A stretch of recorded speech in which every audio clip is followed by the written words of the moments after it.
Hello everyone. ఈరోజు ఈ so call healthy oils గురించి డిస్కస్ చేద్దాం. నార్మల్గా టీవీలో కుకింగ్ ఆయిల్స్ గురించి అడ్వర్టైజ్మెంట్ చూసినప్పుడు హెల్తీ అని ట్యాగ్ వేసి ఏ చెత్త చెప్పినా మనం నిజంగా హెల్తీ అని నమ్ముతాం. Like healthy refined oils, cholesterol free oils అని. బట్ నిజంగా చూస్తే రిఫైన్డ్ ఆయిల్స్ హెల్తీనే కాదు. అలాగే ప్లాంట్ బేస్డ్ ఆయిల్స్ లో కొలెస్ట్రాల్ ఉండదు. ఎందుకంటే కొలెస్ట్రాల్ అనేది ప్లాంట్ ప్రొడ్యూస్ చేయదు. ఓన్లీ యానిమల్ ప్రొడక్ట్స్ లో మాత్రమే కొలెస్ట్రాల్ అనేది ఉంటుంది. ఇవన్నీ మార్కెటింగ్ స్ట్రాటజీస్. అసలు బెస్ట్ కుకింగ్ ఆయిల్స్ ని ఎలా సెలెక్ట్ చేసుకోవాలి అనేది ఈ వీడియోలో చూద్దాం. కుకింగ్ ఆయిల్ కొనేటప్పుడు మెయిన్ గా ఈ పాయింట్స్ చూసుకోవాలి.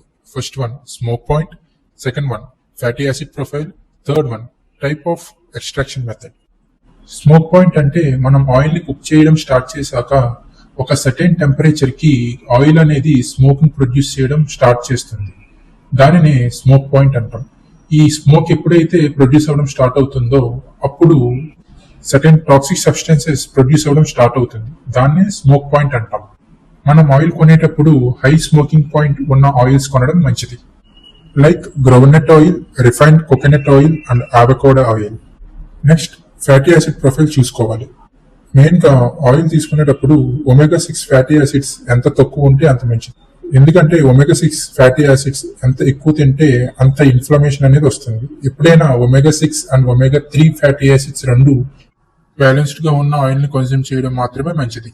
Like mustard oil, flax seed oil and chia seed oil. Next type of extraction method ని చూసుకోవాలి. ఎప్పుడైనా రిఫైన్డ్ ఆయిల్స్ అనేది మంచిది కాదు. Only cold pressed or wood pressed oils ని యూజ్ చేస్తే మంచిది. ఆయిల్స్ ని బ్రాండ్ బట్టి కాదు, అందులో ఉన్న కంటెంట్స్ అండ్ మేకింగ్ ప్రాసెస్ బట్టి సెలెక్ట్ చేసుకోవాలి. కంటెంట్ నచ్చితే లైక్, షేర్, ఫాలో చేయండి. Thank you.